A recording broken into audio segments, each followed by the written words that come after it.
Proses dari saya resign dan kemudian saya memutuskan untuk usaha, ya saya menghadapi pesimis dari keluarga, kemudian dari istri. Karena sebelumnya saya berjualan mobil, bisa menghasilkan, bisa dibilang lumayan ya. Lalu banting setir dengan jualan makanan yang harganya mungkin 10 ribuan.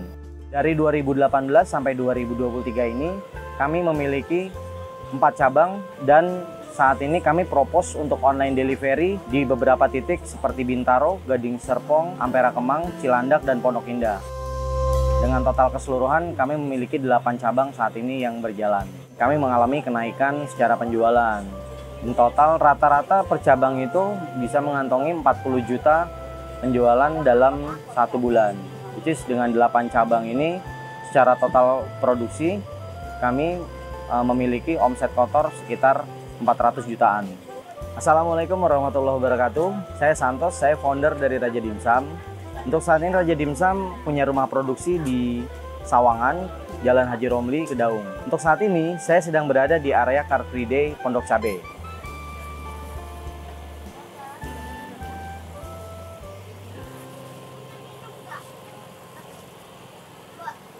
mulai jual dari jam berapa itu? Kita sampai sini setengah 6. Ya, setengah 6 pagi. Sampai jam? Kalau eventnya sih sampai jam 11-an, tapi kita habis paling jam setengah 10 udah habis. Udah. Iya. Nah, 10 tuh bawa berapa kelakat tuh Pak? 1000 piece. Siapa ini? Oh, bukan. Tadi satu. Oh, iya. Ibu 3 ya? Ya. Kasih Ya. Panas. Ini dijual per kopi berapa Pak Iwan? Kalau di CFD ini kita jual 10.000 isi 5. 4 dimsum 1 pau. 4 dimsum 1 pau ya? Ya. Dimsumnya apa sih?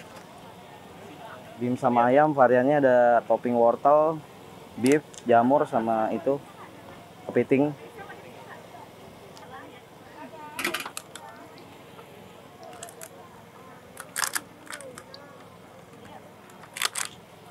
Proses dari saya resign dan kemudian saya memutuskan untuk usaha, ya saya menghadapi pesimis dari keluarga, kemudian dari istri. Karena sebelumnya saya berjualan mobil, bisa menghasilkan, bisa dibilang lumayan ya. Lalu banting setir dengan jualan makanan yang harganya mungkin 10 ribuan. Di situ saya mengalami sedikit demotivasi. Tapi menurut saya, seiring berjalannya waktu, saya akan buktikan kepada mereka kalau memang ini bukan usaha yang dipandang sebelah mata.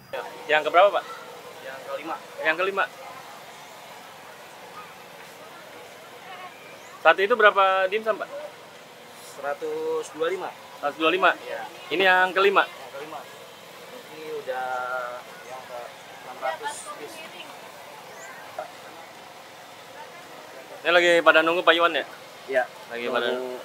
Ini dimsumnya lagi diangetin. Sekitar 5 menitan. Lagi nunggu Pak? Ditungguin. Awal bergerak saya di bidang kuliner dimsum ini, saat itu saya memiliki overweight. Sampai ada beberapa dari pakar sehat memberikan masukan untuk mengkonsumsi makanan yang rendah karbo, termasuk salah satunya dimsum. Saya mengkonsumsi dimsum ini bisa dibilang hampir setiap hari, karena untuk kepentingan penurunan berat badan saya. Kemudian seiring berjalannya waktu, saya melihat peluang bahwa ini adalah bisnis yang long term. Jadi memang saat itu saya berguru dengan 3 orang, karena memang menurut saya 3 orang ini memiliki kualitas dan rasa dimsum yang sesuai dengan ekspektasi saya. Trial error saya jalani selama 1 tahun sebelum akhirnya saya memutuskan untuk resign dari pekerjaan saya. Tes produk yang saya jalani bisa dibilang berhasil. Pada akhirnya saya memutuskan untuk resign dari pekerjaan saya dan memulai untuk berjualan dengan metode melalui grup WhatsApp, kemudian dari lingkungan tetangga, saudara. Di awal saya berjualan dengan metode ala kadarnya melalui sosial media. Kemudian kita memberanikan untuk sewa satu tempat. Modal yang saya keluarkan saat membuat booth kurang lebih 3.500.000 sampai 4 jutaan. Pada saat itu kami berjualan di hari pertama laku 500 dalam 1 hari. Omset yang kami bawa pulang sekitar 4 jutaan saat itu. Itu pertama kali kami dagang dengan dine-in experience di Pondok Petir. Setelah 1 tahun kami berjualan di Pondok Pedir, kami terbentur dengan pandemi saat itu. Dan pada akhirnya kami memutuskan untuk berjualan di rumah dengan metode online delivery melalui aplikasi GoFood, GrabFood, dan ShopeeFood. Di masa pandemi di bulan pertama, kami mengalami kenaikan penjualan. Pada saat itu omset yang kami hasilkan dalam 1 bulan mencapai 60 juta. Di saat pandemi kemarin kami didukung oleh beberapa influencer yang mana mereka bisa memberikan bantuan berupa endorse secara gratis. Termasuk diantaranya ada Oki Setiana, lalu ada Audi, ada Rizal Armada, ada Signorita, dan lain-lain. Masih banyak lagi. Keuntungan saat itu kita melakukan endorse, kita mengalami peningkatan penjualan dari Instagram. Setelah pandemi berlalu, saya mencoba untuk mengembangkan bisnis model ini menjadi franchise. Kami mempunyai 3 cabang di wilayah Tangerang, seperti Cikupa, Pasar Kemis, dan Taman Walet. Itu dengan bisnis model yang sama yang saya terapkan saat ini di Sawangan.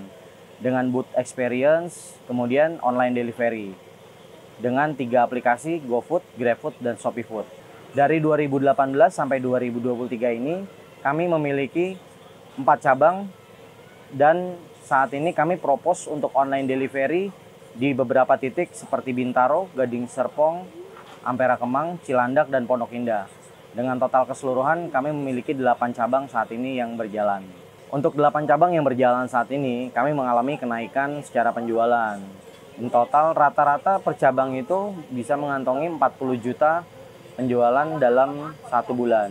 Which is dengan 8 cabang ini, secara total produksi kami memiliki omset kotor sekitar 400 jutaan dalam 1 bulan. Dalam 1 hari produksi saat ini 5.000 piece. Satu hari. Untuk kebutuhan 8 cabang? Ya, untuk kebutuhan 8 cabang 5.000 piece. Untuk saat ini kami juga lebih propose memperkenalkan dimsum ini ke masyarakat dengan metode exhibition. Termasuk event yang kami adakan saat ini di Car Free Day, Pondok Cabe. Untuk saat ini omset kami di Car Free Day 3 juta per hari dengan menghabiskan 1.000 piece dimsum. Memasuki 5 tahun ini, kami juga akan melakukan scale up. Termasuk lebih aware di sosial media. Termasuk di Instagram kami mengalami perubahan yang tujuannya adalah meningkatkan brand awareness-nya dari Raja Dimsum sendiri. Jadi selama 5 tahun saya kembangkan usaha ini, menurut saya pribadi ada 3 strategi yang harus dijalankan dan bisa diterapkan dalam bisnis kuliner. Yang pertama adalah pahami pasarnya dulu. Cari tahu potensial customernya dari demografi tersebut, kebutuhan mereka, dan sampai ke trennya. Poin nomor 2, gunakan media sosial. Tujuannya untuk meningkatin brand awareness dari barang menjadi customer. Teknik ini disebut juga dengan customer acquisition.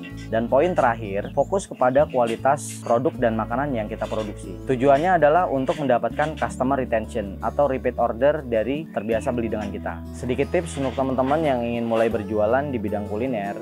Yang pertama adalah tentukan produk yang akan dijual. Karena dari kuliner ini ada hidangan utama, terus hidangan penutup atau cemilan. Dan yang kedua, jangan gampang menyerah. Karena yang saya alami sendiri, penolakan itu pasti. Tapi tergantung dari kita gimana mau fight dan berjuang untuk usaha yang kita jalani. Dan yang terakhir, kita lebih fokus dulu untuk harga pokok produksi. Setelah itu, kita baru bisa menentukan berapa harga produk yang akan kita jual. Karena ini kaitannya dengan berapa sih untung yang mau kita raih dalam satu produk yang kita jual.